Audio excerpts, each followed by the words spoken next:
This is Scott the Fix-It Guy. Our goal with our videos is to empower you to be able to do the repairs on your own and save a whole lot of money and also get that great feeling of having fixed it by yourself. Today we have a Frigidaire Gallery dryer with a loud squeak, and this is a very common problem when a part in the back called the rear bearing wears out. And it's pretty easy to change. It probably wears out after about maybe 9 to 10 years. And to do that, all we got to do is unplug it, and then we're going to use a paint scraper, or you could use a standard head screwdriver too, to push in on 2 clips. They're about 4 inches in from the right or left side, and that allows you to lift up the top panel. And you can just hinge up the top panel and keep it up, or you could disconnect it too. I'm also right here disconnecting the main power source coming to the front panel or to the controller by just disconnecting a modular piece. Now I'm going to lift off the top by coming off of these 2 little hinges, and then I'll take off this green ground connector and just pull it right off, and then I can get the top out of there. You don't have to do that again. You can just hinge it up as long as it won't fall on you. And then there's a couple of Phillips head screws we have to take out. One here that is holding on this little plastic brace, and that comes right out. That's easy. There's one in the left-hand corner about 5 inches down from the top, and there's also one in the right-hand corner. And after you take those out, you can easily remove the front panel. With the front panel off, then we can easily get the tumbler out, and when the tumbler's out, we can then do the replacement of the rear bearing, which is the part that makes the squeaky sound. So now we're going to grab the front panel and pull it toward us. You got to do it kind of powerfully because there's a couple of clips holding it in. You can lift off the front panel, get it out of the way, and we see that there's some lint that's built up inside there, which is normal. We're going to get rid of most of that because it can make the dryer not work as well. We're going to reach in on the right and left hand side, and we're going to pull the idler wheel. I'm sorry we can't see it on camera. We're going to pull it to the side and pull the belt off of the little motor pulley. Now we can yank up on the belt really hard to get the rear bearing, which is like a ball, to go out of the plastic socket that it's being held in. So we got that disconnected by lifting it up, and now we're going to just use the belt to help us get the tumbler or the drum out of the cabinet. And now we're just using a vacuum cleaner to clean up all of the lint that we can see. And the blower housing is really important because that limits how well the dryer can move the air around. It's also good to clean throughout the cabinet here. Right around this area is good. This vent in the back is really important that it be kept clear. In this case, it was pretty much all the way blocked, and that prevents fresh air from coming in and cooling down the dryer motor. So this is really good to clean all this up. Kind of sped up the film here. And this should only take you a couple of minutes to do this. So we got a bunch of lint out. Here's even more that's being trapped in this ducting on the front panel. This is where the filter goes. And this is a common place where there's a lot of lint buildup on this model. So you just reach in and pull all this stuff out. And now your dryer will probably dry twice as fast because you've improved so much the airflow.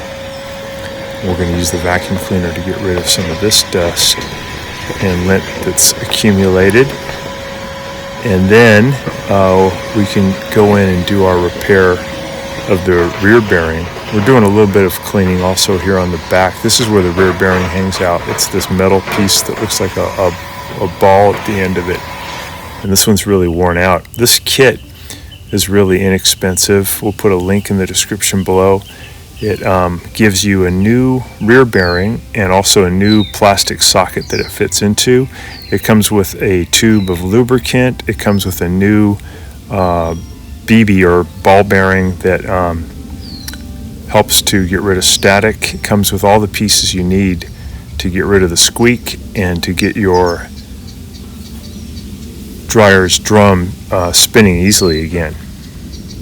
What I'm doing now is I'm putting the screws that come with the rear bearing into the holes in the rear bearing, and I'm forcing them in takes a lot of force to do this, but what you're doing is cutting threads into the rear bearing metal so that when you do the assembly, it's going to be easier to do. It's hard to do this later in the process, so this is a good time to put the screw in position by hand and then brace it strong, and then drive it in with your powerful Phillips head screwdriver. You can put this on the ground too, makes it a little bit easier because you have more leverage to really push down hard as the screwdriver is turning. You got to make sure you're using a good Phillips number 2 driver that isn't stripped out, because it's kind of hard to get these things to move, and you need to have a really good screwdriver to do it. Once you put the screws in, you pull them back out, and then I put a screw here. I'm taking the screws out of the old rear bearing.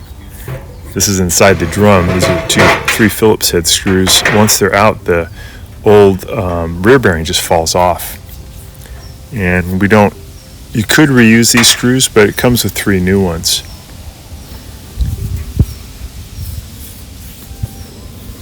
To do this, I use on my Phillips head screwdriver an extension so that I can just do this with one guy. I don't need anybody else to help.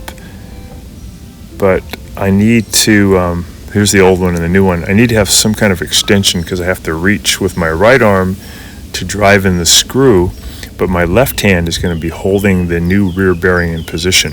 First I'll put the screw in, and then I'll reach around and I'll put the threads of the rear bearing into that screw, and then I'll drive the screw in with that extended Phillips head screwdriver. Get that tight, and now it's easy to put in the next 2 because that first screw is kind of holding the rear bearing in the right position. You want to get these screws in nice and tight because they're basically holding up the back of the drum of your dryer.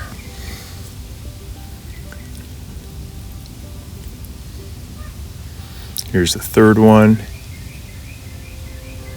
And then now the drum assembly is all done. We just have to work on the socket that's going to hold up that rear bearing ball. So taking out the old socket, if you have this like on a stacked dryer where you can't easily get behind the dryer, it might be good to tape down the metal piece that's directly behind where I'm working. It's behind your dryer, because it'll fall off when you remove this assembly, and you need it there because it's basically the female threads that are holding the screws in place. In this case, I don't have to tape it because I can just reach over, because this is not a stacked dryer, it's not up high. So I just broke the seal on the lubricant, and I'm going to push a bunch of it, pretty much the whole contents of it, into this plastic cup. This is a high temperature lubricant that lasts years and years and years. Eventually it just all gets used up by friction and through evaporation, and that's when it starts to squeak bad. So I put a little bit of grease too on the back, because that's going to be used to stick a little BB or ball bearing in position. It's so sticky it just holds it there for you during the assembly. And the kit comes with this little BB or ball bearing. So this is the brace that's going to hold it in position. I'll add the screws in there.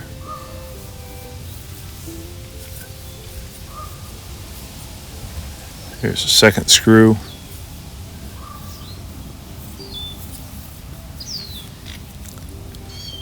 It's almost ready. And this little piece is what it goes into. This goes on the back of the dryer. Here's the little BB. I'm just going to set that right in the grease. It'll hold it in. Okay, pretty much ready. So I'm going to get my driver ready also, so I can drive in the screws. I'm going to put this little piece on the back. My left hand. My right hand's going to get the screws in position. I'm going to look for that little metal piece through the hole here. I'm going to line it up first. And then I'm going to put one of these screws in by hand. I'm just going to start a few threads in there to get it to stay. See if I can feel it. So if you tape down a little metal piece initially, you don't have to do this. It just goes right in. It's easy, but if you didn't, it'll fall and you have to reposition everything. So now I'm just going to tighten those 2 screws really tight, and this is holding up that rear bearing, the ball part of it. This is the socket. We get that nice and tight. Get the dryer clean. I'm going to feed in the drum, and I'm going to get that ball to lift up a little bit above the socket, and then I'll just let it drop down into the socket. That'll go right in there. So I lift it up and then let it drop right in, push it down, and now I'm going to get the belt lined up right over where it was. I can see the marks of where it was.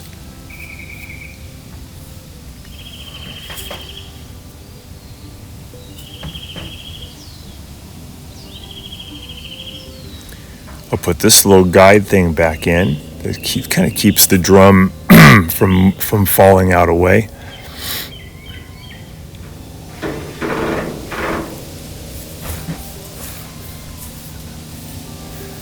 Now I'm going to reach in from below with my right and left hand, and I'm going to get that belt, you can kind of see it in the camera shot, over the white idler wheel, and then I'll pull the idler wheel to the, I believe it's to the left, to my left, and I'll then get the belt looped up over the smaller little wheel on the motor, and now I have it lined up. I'm going to gently turn the drum, and I'll see the little blower wheel turning. That way I know everything's lined up, and I know that the belt is turning the motor.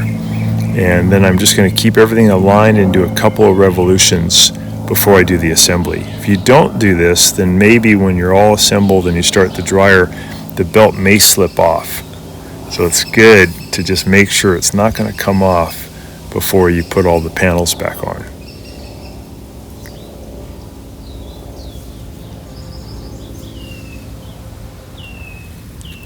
So now I'm putting the front panel back on those 2 bottom clips. It just rests right on there. Make sure it's seated all the way down. This one and this one. And I'm going to close it. I'm going to make sure the wires go in. I'm going to lift up on the drum so it can rest on that felt front bearing. And I'm going to hammer, just heel of hand these into position so those clips lock in. I can reconnect, or actually I'll put in the 2 Phillips head screws first. So I'll do this one on the left. You can maybe start these by hand and then drive them in. Do the one on the right. You're almost done. And the Squeak's going to be gone for probably a decade.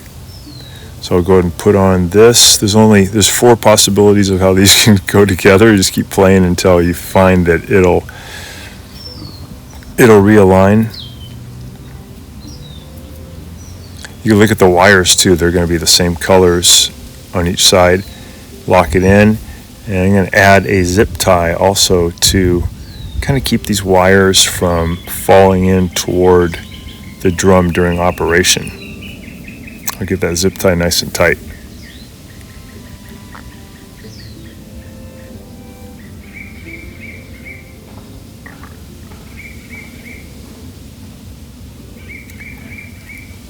All right, looking good.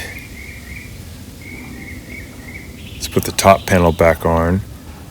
So we're just going to realign the holes with those 2 metal hinges.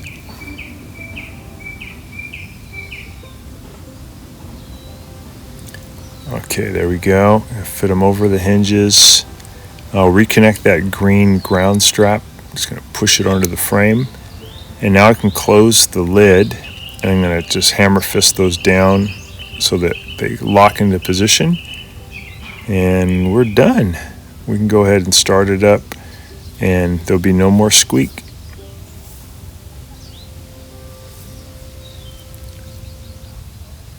Sounds good.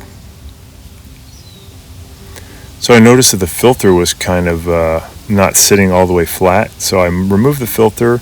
I got this long screwdriver and I'm just cleaning off the little ledge that it sits on. There was a bunch of lint in there. And that keeps it from sitting down, but that's bad because then it makes the lint migrate around. So you want to trap it with your filter. You can see some of it on this little shelf. I'm just knocking that stuff off. If it falls in there, it's okay because it'll just be blown out the back.